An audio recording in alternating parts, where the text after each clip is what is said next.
46 people are dead in southeastern Brazil, most of them buried in their beds by landslides that ripped through a city of 500,000 people in a single night. 21 more are still missing beneath the mud, and firefighters say they are unlikely to be found alive. 9 bridges have been destroyed across the city of Juiz de Fora. More than 3,600 residents have been driven from their homes. In the nearby city of Uba, floodwaters tore through a funeral home and sent caskets floating down the street. The region has recorded 589 millimeters of rain this month, more than triple the February average, making it the wettest February in the city's recorded history. Brazil's meteorological agency has issued red danger alerts for 14 states. The military has deployed. This is the third time in 4 years that a mass casualty flood has killed dozens in southeastern Brazil. But here is the detail that tells the real story. On Wednesday morning in Juiz de Fora, a man named Ricardo Dutra buried his 11-year-old son, Bernardo.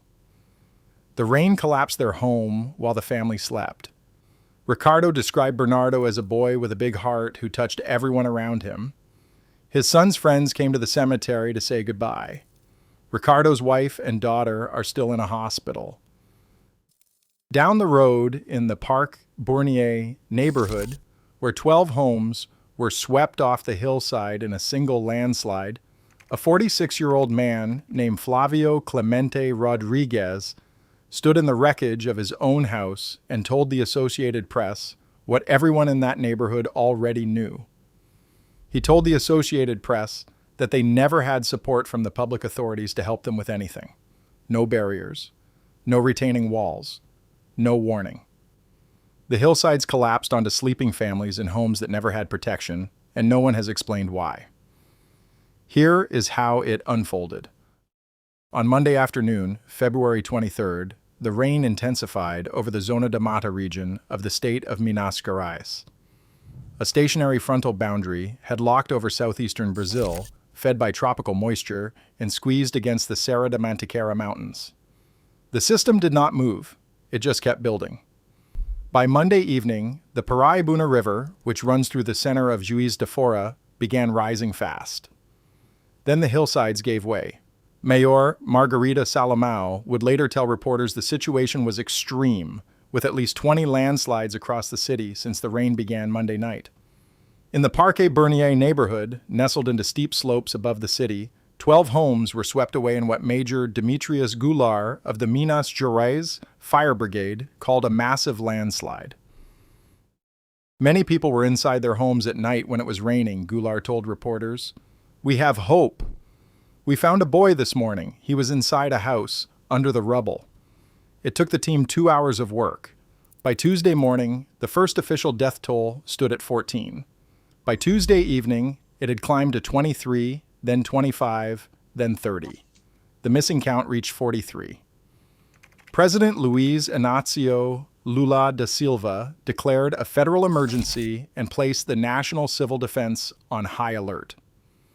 Governor Romeu Zema declared 3 days of official mourning across the state. And this is where the geography becomes the story. Juiz de Fora sits roughly 310 kilometers north of Rio de Janeiro in a region of steep hills, narrow valleys, and slopes that press up against dense urban neighborhoods. The population is 560,000. The Paraibuna River and its tributaries cut through the center. When the river burst its banks, the valley floor flooded, and when the hillsides collapsed, the slopes above the valley buried everything beneath them. The city was hit from above and below simultaneously. Streets became raging currents of brown water. Residents were photographed clinging to electricity poles and waving from windows. 110 kilometers to the southeast, the smaller city of Uba, population 107,000, faced its own catastrophe. The river that crosses the city center rose more than 7 meters in just a few hours. 170 millimeters of rain fell in under 4 hours, shattering local records. 1 person was killed by electrocution. The commercial district on Beira Rio Avenue vanished under 2 meters of water. Life in Uba came to a complete stop. But here is what no one is talking about. This should not have been a surprise. February is the peak of Brazil's rainy season. The South Atlantic Convergence Zone drives prolonged heavy rainfall across Minas Gerais, São Paulo, and Rio de Janeiro every year between December and March. That is the norm. What is not normal is 589 millimeters of rain in a single month, more than 3.5 times the climatological average for February. At one rain gauge in the Nossa Senhora de Lourdes neighborhood of Juiz de Fora, over 100 millimeters fell in a single 4-hour window. And the soil was already saturated. Weeks of above normal rainfall had filled the ground before the catastrophic event even started. The hillsides did not just collapse, they were primed to collapse. And that was only half the collision. The other half was built into the city itself. Homes in neighborhoods like Parc Bernier were constructed on steep slopes without retaining structures. Many were informal or improvised houses in lower-income communities, placed directly in the path of landslide risk. The city lacked barriers, drainage infrastructure, and early warning systems for those hillside residents. When the soil gave way in the dark, there was nothing between the mountain and the families sleeping inside. Here is where the numbers start stacking. 46 confirmed dead, 21 still missing, 3,600 displaced, 9 bridges destroyed, 40 roads rendered impassable, 22,000 consumers without power. Water distribution was suspended after pumping stations were submerged, more than 300 homes damaged, schools converted into shelters. 134 firefighters were deployed with search dogs and heavy machinery, joined by military troops conducting helicopter-assisted operations. In Uba, Felipe Souza Lima, a 30-year-old hardware store owner, stood in his shop surrounded by muddy water and debris. He told reporters the gravity of it hit him when he saw 2 people paddling a canoe down the street on Monday night. Their door had been blown open. Water reached 1.5 meters inside. Down the road, Mauro Pinto de Moraes Filho, a 63-year-old car dealership owner, watched brand-new vehicles sit buried in mud. He estimated his losses at up to 5 million reais, nearly $1 million US, from a single business on a single street. But that is still not the full picture. This disaster did not arrive without precedent. It arrived as the third act in a pattern that is accelerating across southeastern Brazil. In February 2022, a deluge in Petrópolis, just outside Rio de Janeiro, killed 241 people. In May 2024, flooding in Rio Grande do Sul killed at least 185, affected 2 million people, and caused financial losses exceeding 10 billion reais.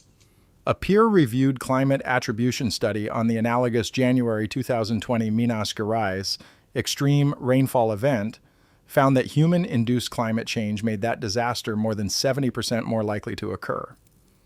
Rainfall volumes across Minas Gerais have grown roughly 15% in the last decade. The mountains are getting the same rain they have always received.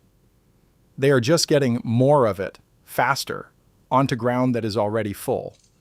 And the rain is not done.